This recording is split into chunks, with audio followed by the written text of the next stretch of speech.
Hello everyone, welcome to accounts वाला चैनल। Class 12 CBSE आपका जो कल सफलता टेस्ट आयोजन किया गया था डे 1 का, उसका आज हम लोग क्वेश्चन का डिस्कशन करेंगे जो कि इंडियन इकोनॉमी के पोर्शन से आया था। तो चलिए हम लोग स्टार्ट करते हैं फर्स्ट क्वेश्चन से। पहला क्वेश्चन आपका था DK of handicraft was caused by, मतलब जो हैंडीक्राफ्ट इंडस्ट्री इंडिया में फेमस था बिफोर ब्रिटिश रूल, वो डिके हो गया था, डिस्ट्रॉय हो गया था। उसका कारण क्या था? तो British tariff policy, competition from machine made products, या change in the pattern of demand, या ऑल ऑफ दीज। तो हम लोग पढ़े थे ये सब सारा रीजन था जिसके कारण हमारा हैंडीक्राफ्ट इंडस्ट्री डिस्ट्रॉय हो गया था। तो इसका आंसर क्या हो जाएगा? D, all of these. चलिए नेक्स्ट क्वेश्चन। नेक्स्ट क्वेश्चन हम लोग का है विच industry of India got severely affected under the colonial rule, यानी कि ब्रिटिश इंडस्ट्री के टाइम में, ब्रिटिश रूल के टाइम में कौन सा हमारा इंडस्ट्री सबसे ज़्यादा डिस्ट्रॉय हुआ था या सबसे ज़्यादा अफेक्टेड था? तो sugar industry, iron and steel industry, handicraft industry, या paper industry. Very easy question. इसका आंसर क्या हो जाएगा? हम लोग को पता है हैंडीक्राफ्ट इंडस्ट्री। चलिए नेक्स्ट क्वेश्चन। नेक्स्ट क्वेश्चन हम लोग का है on the eve of independence India was net exporter of, यानी on the eve of independence India net exporter किसका था?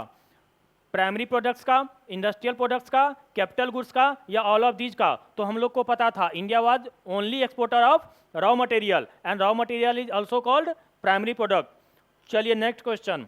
नेक्स्ट क्वेश्चन हम लोग का है which of the following is not true about foreign trade during the colonial rule, यानी कि colonial rule के टाइम में इनमें से कौन सा ऐसा है जो सही नहीं है? किसके बारे में? तो फॉरेन ट्रेड के बारे में सही नहीं है।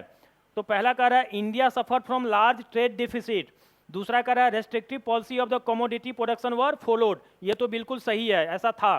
Britain maintain a monopoly control over India export and import, तो सिंपल सी बात है ब्रिटेन का ही मोनोपोली कंट्रोल था इंडिया के ट्रेड पे।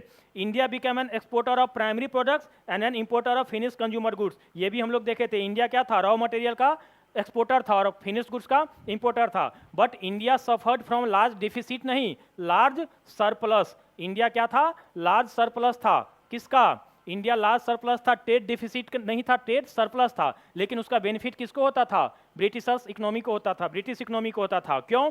क्योंकि हम लोग एक्सपोर्ट किसका करते थे? ज़्यादा रॉ मटेरियल का करते थे। चलिए next question. Suez canal was open in, हम लोग पढ़े थे सुएज कैनाल कहाँ पे ओपन किया गया था? तो सुएज कैनाल इजिप्ट में था, और इजिप्ट में सुएज कैनाल को 1869 में ओपन किया गया। चलिए नेक्स्ट क्वेश्चन हम लोग का है the Indian economy on the eve of independence was, जो कि इवनिंग बैच का हमारा क्वेश्चन था। Indian economy eight the time of independence was developed economy, under developed economy, stagnant economy, या बी एंड सी, यानी हमारा इकोनॉमी कैसा था? ओवरऑल फीचर हम लोग पढ़े थे जिसमें हमारा इकोनॉमी क्या था? अंडर डेवलप भी था और स्टेगनेंट भी था। तो हमारा बोथ था, यानी कि अंडर डेवलपमेंट, स्टेगनेंट, बोथ। चलिए नेक्स्ट क्वेश्चन। नेक्स्ट क्वेश्चन हम लोग का है in 1951 agriculture contribution to India national income was, यानी कि जीडीपी में एग्रीकल्चर से कंट्रीब्यूशन कितना था at the time of independence?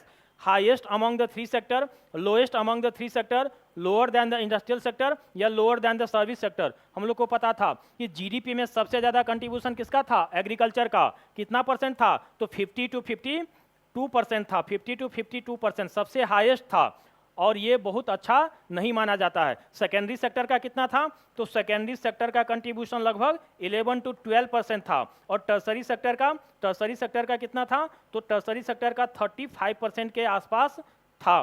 तो इसका आंसर क्या हो जाएगा? Highest among the three sector, क्योंकि अकेले एग्रीकल्चर से 50 to 52% था।